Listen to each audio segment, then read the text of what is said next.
Late one night, Ethan Hale, one of the city's most powerful CEOs, stepped out of his glass-walled office. The building was silent now, the kind of silence that only came after long hours of ambition and exhaustion. The city lights reflected off the pavement as he loosened his tie, his mind still buried in meetings, contracts, and responsibilities that never seemed to end. Being a successful businessman was easy compared to being a single father. Ever since his wife passed away, Ethan had thrown himself into work, believing success would somehow fill the emptiness at home. Tonight was no different. Another late night, another promise to himself that tomorrow he would leave earlier. As he walked toward the parking lot, something unusual caught his eye near the back gate of the building. Between large metal trash bins, he noticed a small, unmoving shape. At first, he thought it was a pile of discarded clothes, but then he saw it move just slightly. Ethan slowed his steps. As he drew closer, his breath caught in his throat.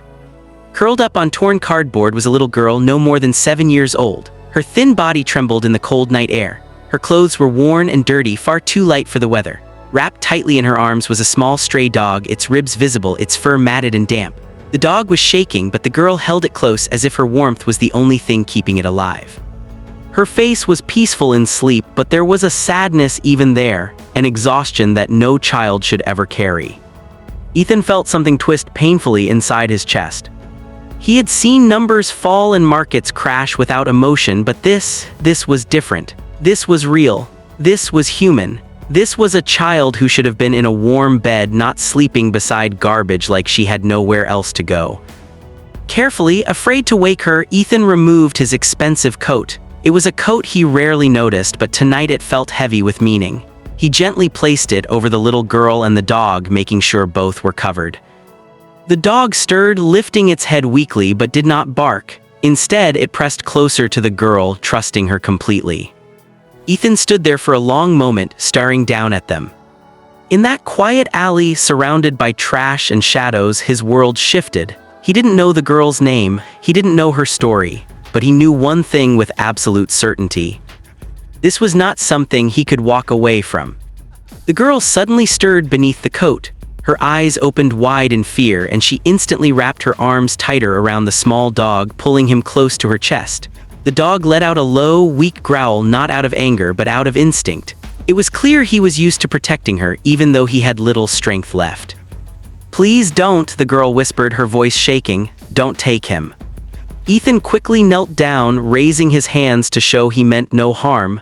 "I'm not here to hurt you," he said gently. "I promise you're safe." The girl watched him carefully, her dark eyes filled with suspicion and exhaustion. After a long pause, she spoke again. "My name is Lily." Ethan smiled softly. "That's a beautiful name."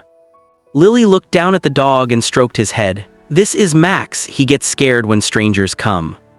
Ethan noticed how thin she was, how her hands trembled as she held the dog. "Have you eaten today, Lily?" he asked. She shook her head slowly. "Not today, maybe yesterday, but Max needs food first." Her voice cracked as she said it. Something broke inside Ethan at that moment.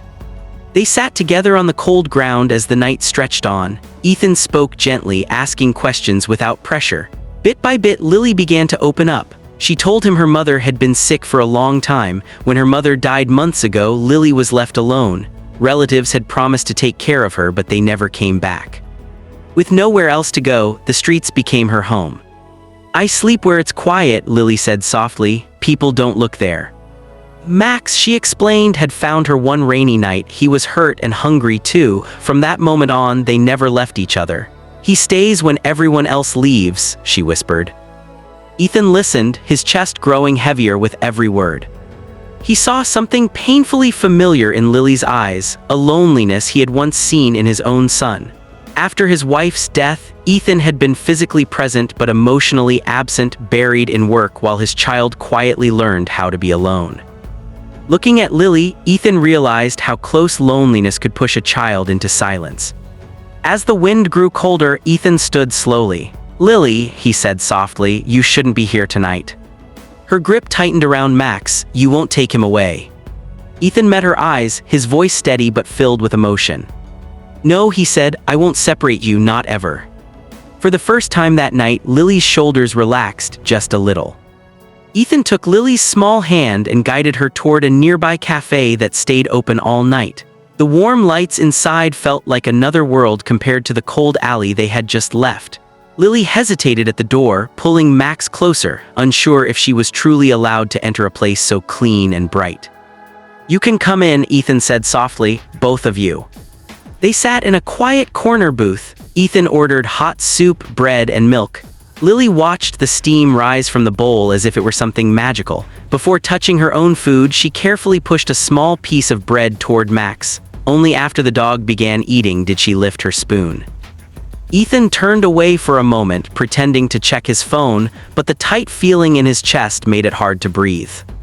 He stepped outside and called social services. He spoke calmly, explaining where they were and what he had found. As he ended the call, doubt crept in. He told himself this was the responsible thing to do, but responsibility suddenly felt empty. Back inside, Lily sat quietly, her feet swinging under the table. After a long silence, she looked up at Ethan. "Sir?" she asked in a small voice. "Yes, Lily." Her fingers tightened around Max's collar, her eyes dropped to the table. "Will you leave me too?" The question hit Ethan like a blow. In that single moment, memories rushed back, his wife lying in a hospital bed, her hand in his, making him promise one thing: don't let our child feel alone. And yet, over the years, he had done exactly that. He had missed school events, bedtime stories, quiet moments, choosing meetings over memories, success over presence. Ethan's throat tightened. He couldn't speak right away. He looked at Lily, so small, so guarded, and then at Max, who never left her side.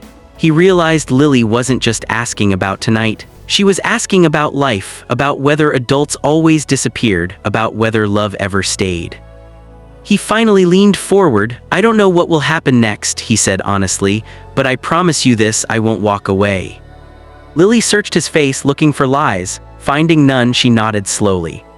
At that moment, Ethan understood something he had ignored for years. Success, power, and money meant nothing if he walked past broken hearts and called it progress. All his achievements suddenly felt small compared to the quiet bravery of a little girl who still believed in kindness. As Ethan watched Lily finish her soup, he knew this night had changed him forever. And there was no turning back. Instead of walking away, Ethan made a choice that felt both terrifying and right. He told himself it was only for one night, just until the morning, just until things were clearer. But deep down, he knew this night would change everything. He drove carefully, glancing at Lily through the rearview mirror. She sat quietly in the back seat, Max curled up on her lap, already asleep. Every now and then, she reached down to stroke his fur as if afraid he might disappear if she let go. Ethan's chest tightened at the sight. When they arrived at his house, Lily froze at the doorway. The warm lights, the clean floors, the silence, it all felt unreal to her.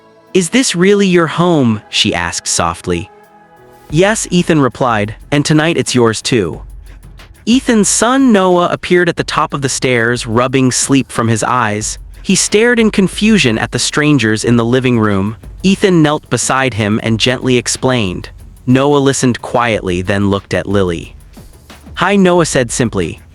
Lily smiled for the first time, a small but genuine smile. That night, something rare happened. They ate together at the same table. Noah showed Lily his favorite toys. Max followed them everywhere, his tail wagging as if he had always belonged there. Soft laughter filled the house, sounds that had been missing for years. Ethan stood in the doorway, watching it all unfold. His home no longer felt empty, it felt alive. Later, when the house grew quiet, Ethan tucked Lily into a warm bed. She clutched the blanket tightly, her eyes heavy with sleep. "Thank you," she whispered, "for not leaving." Ethan paused, his voice thick with emotion. "I'm the one who should thank you." As he turned off the light, he realized he hadn't felt this kind of peace since his wife's passing. In the following days, Ethan did more than he ever thought he would. He adjusted his work schedule. He attended meetings differently. He made room not just in his house, but in his heart. Social services returned, but this time Ethan didn't step aside. He stepped forward. Months later, laughter still filled the house. Lily ran through the halls without fear. Max slept by the fireplace. Noah had a sister now, and Ethan had learned the most important lesson of his life.